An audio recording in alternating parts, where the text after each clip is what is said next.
Donc nous voici dans les salles du musée, devant l'un des tableaux qui est l'un des plus imposants de la collection, qui est un tableau de Philippe de Champaigne, qui est aussi l'un des plus tardifs de sa carrière qu'on a dans nos collections. C'est un tableau qui mêle la représentation d'un portrait de groupe et la représentation d'une cérémonie qui a vraiment existé, puisque quand on s'approche du parchemin et du petit cartel qu'on voit tout en bas du tableau, on lit qu'il représente une cérémonie qui a eu lieu à Reims en 1654. C'est une cérémonie qui a lieu juste après le sacre du jeune Louis XIV, qu'on voit au centre du tableau, qui a alors 16 ans.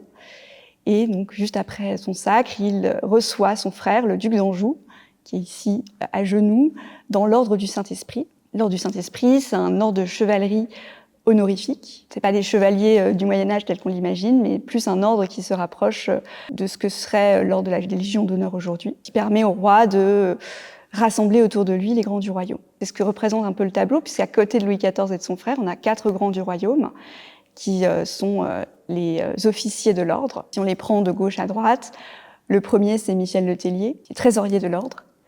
Le second, c'est Abel Servien, qui en est le chancelier, et qui est lié au territoire grenoblois, puisqu'il vient de Grenoble. Le troisième, ce sera Noël de Bullion, qui est le greffier de l'ordre, c'est-à-dire son secrétaire, et enfin Hugues de Lionne, qui est le maître des cérémonies. Quand on s'intéresse un peu à ces personnages, on se rend compte qu'il y a un truc un peu bizarre, c'est qu'ils n'ont pas l'air d'être dans la même pièce. Ils regardent un peu de chaque côté et de tous les côtés, et ils n'ont pas l'air d'être ensemble dans la même cérémonie. C'est aussi lié à l'histoire du tableau, puisque Philippe de Champaigne le peint plus de 10 ans après la cérémonie, en 1665-1666. Et à cette époque-là, il y a un membre notamment qui est déjà mort, c'est Abel Servien. Donc Philippe de Champaigne ne fait pas poser les gens qu'il représente dans son atelier. Il s'inspire de tableaux déjà existants. Il copie en fait la tête des personnages dans une composition qui lui doit faire en atelier avec des mannequins. Ce qui donne ce côté un peu bizarre de la scène, un peu factice, qui renforce aussi le côté cérémonial de la scène, puisqu'on a l'impression que le tableau, il est plus là pour glorifier l'ordre du Saint-Esprit que les personnages qu'on représente. Et notamment, il met fortement en avant l'iconographie très codifiée de l'ordre du Saint-Esprit.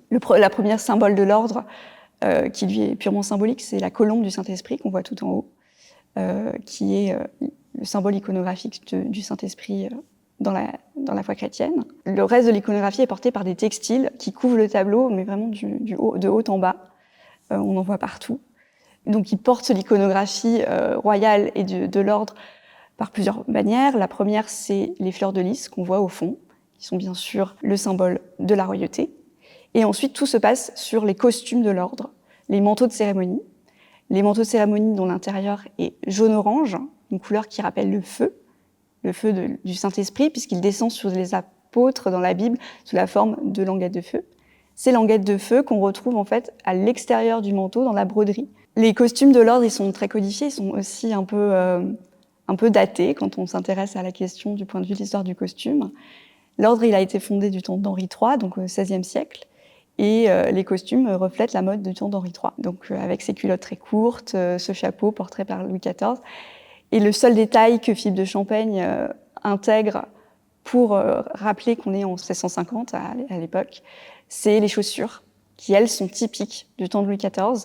C'est ces chaussures à semelles rouges qui ont un peu marqué l'imaginaire populaire, puisqu'on les retrouve notamment chez Christian Louboutin. C'est le seul détail qui permet de comprendre qu'on est au temps de Louis XIV. Ce tableau, ce n'est pas la première représentation que fait Philippe de Champaigne d'une cérémonie de l'ordre du Saint-Esprit, puisque des années auparavant, dans les années 1630, il représente déjà une telle cérémonie pour Louis XIII, dans un tableau qui est très proche du nôtre, qui est aujourd'hui au musée de Toulouse, et dont le musée de Grenoble conserve un dessin préparatoire qu'on peut voir dans la deuxième partie de l'exposition.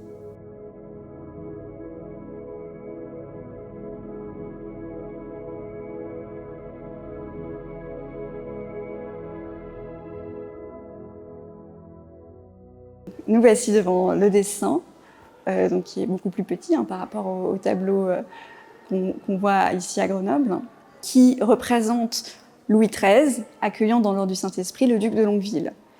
On revoit à peu près les mêmes éléments que dans le tableau de Grenoble. On a la colombe en haut, le roi au centre, là il est un peu surélevé, et autour de lui les grands du royaume habillés du manteau de l'ordre du Saint-Esprit immuable. Par contre, ce qu'on remarque tout de suite, c'est qu'on a ici une composition qui est en hauteur et pas en largeur comme dans le tableau de Grenoble, ce qui est un indice qu'en fait on est dans un dessin que Philippe de Champaigne doit faire assez tôt dans son travail préparatoire, où il est encore en train de réfléchir comment il va organiser son tableau.